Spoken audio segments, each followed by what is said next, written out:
Alright mga bro, welcome sa ating vlog. For this video ay pakita ko lang sa inyo yung status ni Raider.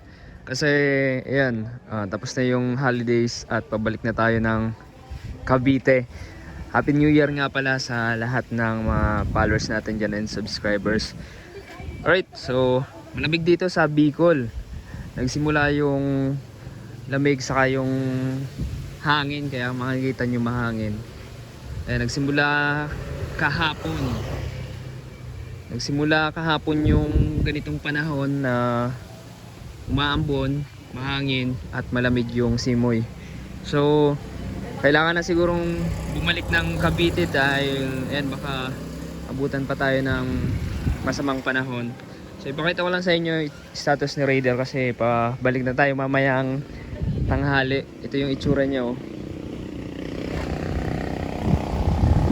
Ayan, di ba? Yung tinakbo nito 44,604.3. Ubos na yung gas ko. Magpapapultang tayo mamaya bago umalis. At ang itsura flat yung gulong ko dito sa likod. Pinahanginan ko to kanina. Nagbawas ng hangin kaya malambot ulit. May problema dun sa pito, singaw, kaya ipapaayos ko na lang mamaya sa dadaanan natin.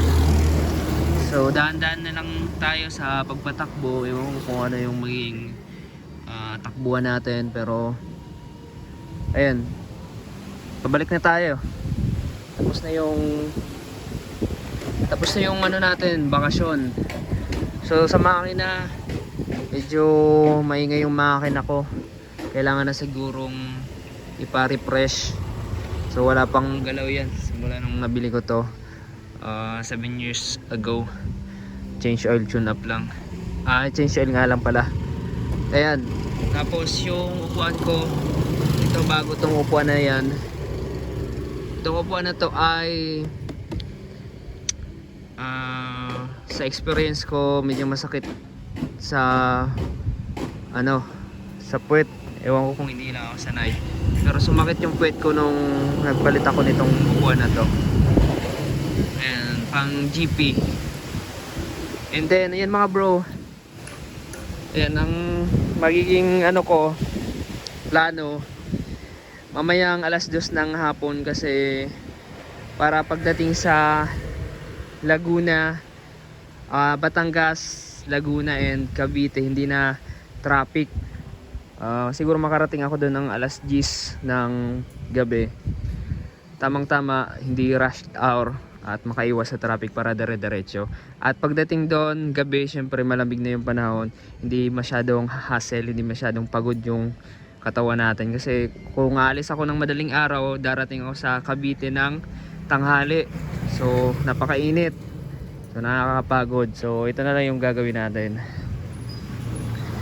Mamayang 2:00 alis natin. So sa mga sasabay or mga kasabay natin, ingat na lang sa biyahe. Ingat na lang sa magiging biyahe natin. Shoutout sa mga magbabiyahe ngayong araw. Ang biyahe pala natin January 4. Sorry. Tama ba? January 4. Anong petsa na ngayon? 3? 3 pala. Ayan, January 3 biyahe natin, kaya mga kasabay natin dyan. So ingat sa lahat. Gabayan tayo ng Panginoong Diyos. So yun mga bro, dito ko na lang matatapusin itong video na to. Update lang to para mamaya sa biyahe natin ay kung sakali man may makasabay tayo at